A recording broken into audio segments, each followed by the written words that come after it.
सबसे पहले तो मैं गायत्री परिवार का धन्यवाद करना चाहती हूँ कि उन्होंने मुझे आज इस इवेंट में इनवाइट किया और इतना शानदार प्रोग्राम देखने का मौका दिया और साथ ही साथ अपने विचार रखने का मौका दिया। समस्त गायत्री पब्लिक स्कूल का स्टाफ का और चेयरमैन सर श्री भूप सिंह शहरावत जी का, प्रिंसिपल मैम श्रीमती अनीता लांबा जी का, वाइस प्रिंसिपल सर अंकित जी का और कोऑर्डिनेटर मैम मोनिका मैम का मैं बहुत बहुत धन्यवाद करती हूँ और उनको कॉन्ग्रेचुलेट भी करती हूँ कि उनका जो ये इवेंट रहा है ये मेरे हिसाब से तो बहुत सक्सेसफुल रहा है। सभी बच्चों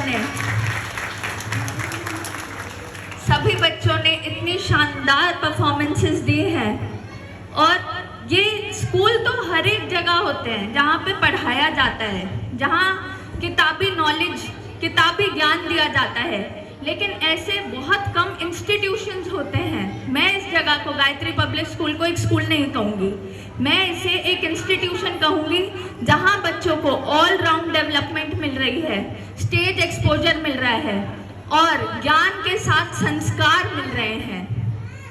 हम सब रामायण जानते हैं, सब जानते हैं, मिलते हैं, सबसे राम राम करते हैं। कभी सुना है कोई बोल रहा है रावण रावण? सुना है? आपने सुना है? क्यों? रावण तो बहुत पढ़ा लिखा था, उससे बड़ा ज्ञानी कोई नहीं था, उससे बड़ा भगत कोई नहीं था और उसके जितना पैसा किसी के पास नहीं था। एक चीज उसके पास कमी थी, वो थी मर्यादा की, वो थी संस्कार की कमी।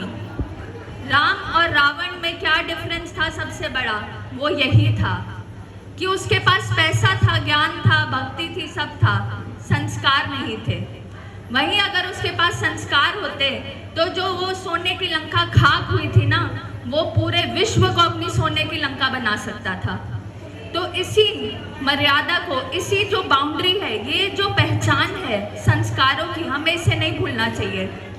आजकल मॉडर्नाइजेशन के नाम पर जो हम अपनी संस्कृति को, अपने कल्चर को भूल रहे हैं, वो गलत है। मैंने लंदन से अपनी पढ़ाई करी, दिल्ली की मैं बेटी हूँ, लेकिन मुझे एक चीज़ पता थी कि मेरी पहचान मेरा देश है, मेरी पहचान मेरी संस्कृति है, तो उसको मैंने कभी नहीं छोड़ा।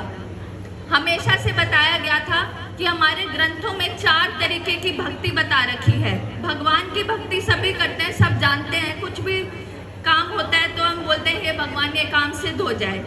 कुछ गलत होता है तो हम ये बोलते हैं कि भगवान से डरो, लेकिन साथ ही साथ हम बाकी 3 भक्ति भुला नहीं सकते। दूसरी भक्ति है माँ बाप की। माँ बाप की भक्ति ना सिर्फ जिन्होंने हमें जन्म दिया है, बल्कि उधर जहाँ हम जाएंगे, जो दूसरा घर हमें मिलेगा। अगर हम अपने माँ बाप की, सास ससुर की भक्ति करते हैं तो जो पृथ्वी पे भगवान का स्वरूप है वो माँ बाप है। अपने आप को, अपनी खुशी को त्याग कर जो हमें आशीर्वाद देते हैं वो हमारे माँ बाप हैं, उनकी भक्ति करना बहुत ज़रूरी है। तीसरी भक्ति है अपने लाइफ पार्टनर की, अपने आधे अंग की भक्ति करना। जिस घर में ऐसी भक्ति है वहाँ पे कोई कलेश नहीं मिलेंगे, क्योंकि वहाँ अंडरस्टैंडिंग होगी, एक दूसरे को समझने की ताकत रखें कि क्यों किसी हमारे लाइफ पार्टनर ने ऐसा किया है या हमने अगर कुछ किया तो वो समझे। और साथ ही साथ जो सबसे अहम है वो है देशभक्ति। देशभक्ति हम सबका कर्तव्य है। अगर हम अच्छे देशभक्त होंगे तो हम इंसानियत के समाज को आगे लेकर चलेंगे।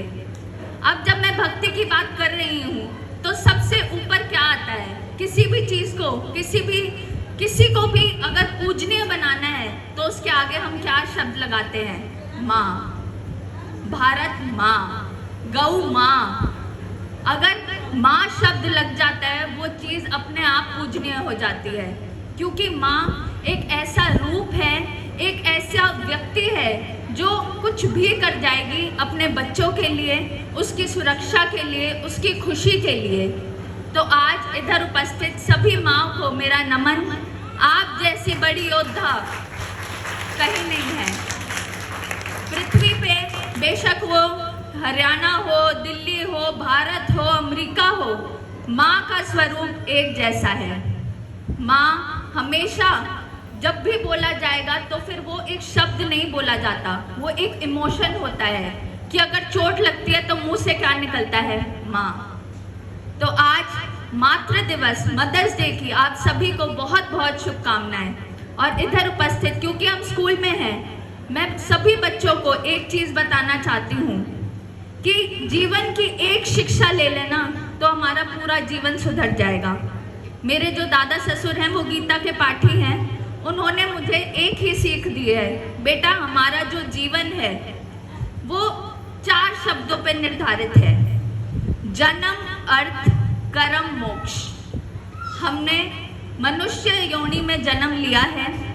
जैसे ही हमारा जन्म इस योनि में होता है, बहुत ज़रूरी है हम इस जन्म का अर्थ पहचाने कि हमारा जन्म हुआ क्यों है।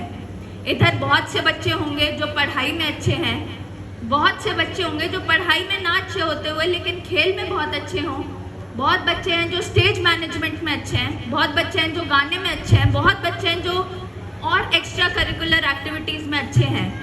ये बहुत बड़ा जो है जिम्मेदारी है माँ के ऊपर, क्योंकि माँ सिर्फ बच्चों को पैदा नहीं करती है, उनका पालन पोषण नहीं करती। सबसे पहली जो शिक्षिका होती है, जो टीचर होती है, जो संस्कार देती है, वो माँ होती है। अगर आपका बच्चा किसी भी चीज़ में अच्छा है तो उसको प्रोत्साहन देने का काम, उसको उस तरफ और ज़्यादा प्रभावित करने का काम आप ही को करना है, सभी माताओं को करना है। तो इस चीज़ को बच्चों को भी पहचानना है कि वो अपने जीवन में करना क्या चाहते हैं। अपने जीवन का अर्थ ढूंढना बहुत ज़रूरी है।